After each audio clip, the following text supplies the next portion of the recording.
Welcome back to KP's Kingdom, cooking with KP and cooking with MS today.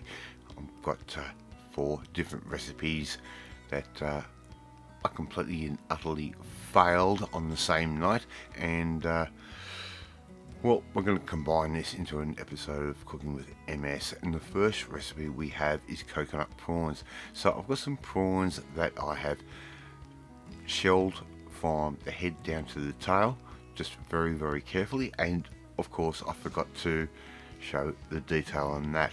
Now I'll put those prawns into some rice flour and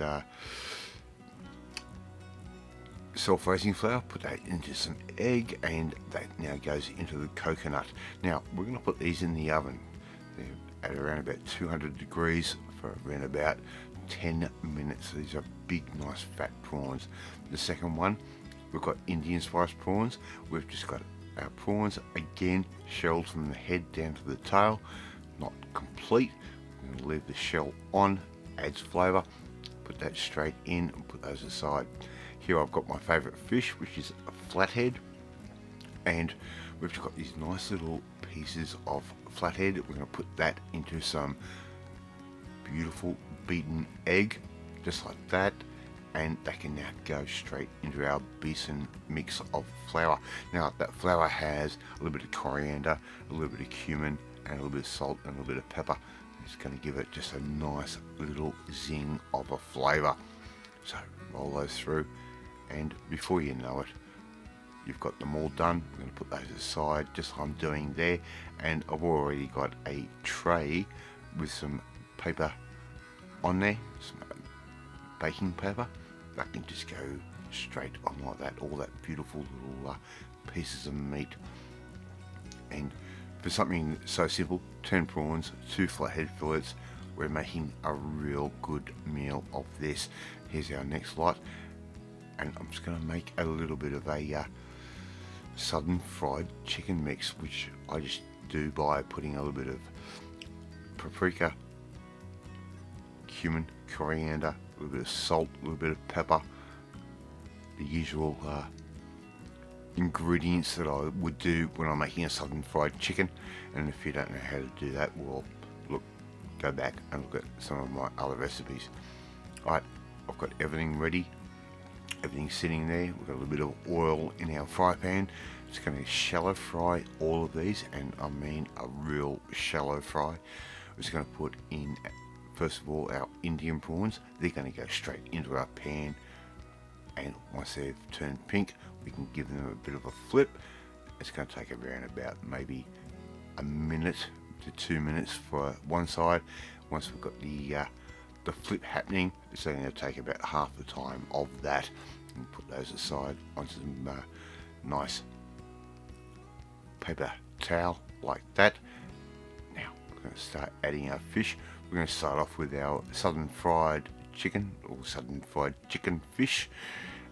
If you know what a chicken fish is, well, you're a lot smarter than I am. Okay, so once they're done, halfway through, we can give those a bit of a flip, just like that. Oh, and how good does that look? And this is one of the unusual things with MS. Sometimes you forget things, sometimes your body doesn't work properly. Your mind still says, this is what we're going to cook. Alright, our southern fried chicken fish is done. We're going to plate up some beautiful sweet potato fries that we've cooked off in the background with our deep fryer. And here we've got our Indian spice fish. They're cooking away nice and slow. You don't need to cook these real hard and hot. Just give them a nice bit of colour like that. Give them a flip, and they can keep cooking. And flathead is just one of those beautiful meaty types of fish that anybody would love. We'll take those off. Once they're cooked, they're only going to take about 5-6 minutes in total to cook. Bang, they can go off to the side like that. Now let's not waste the egg. We're going to put that egg straight in that fry pan at the same temperature, and the temperature of the fry pan is around about medium high. Okay, put that egg straight in, cook that off, and I love doing this with anything I'm cooking with egg, whether it be a schnitzel, fried fish, or whatever. Once it's cooked, take that straight out of the pan like that, put that aside, and that works absolutely beautifully with a little bit of mayo or whatever, and there you go. Well, KP's cooking with MS and cooking with KP hot seafood platter. This one looks a little bit confusing. I might have made a meal out of it. I probably did, but anyway, thank you so much for watching this video. Really do appreciate it. If you like this video, hit that like button. Don't forget to hit that notifications bell. You'll be notified every time a new video goes up. Share this video with all your friends on all platforms and social media, especially anyone that's got MS. They'll understand this video. You might not. Who knows? If you want to learn how I cope with some of my symptoms, how I cook with some of my symptoms, and how I just cook in general, well, you need to come and join the family, my family. Hit the subscribe button and you'll never miss another one of my videos again. Alright, I'm off to eat my hot seafood platter, and I will catch you next time.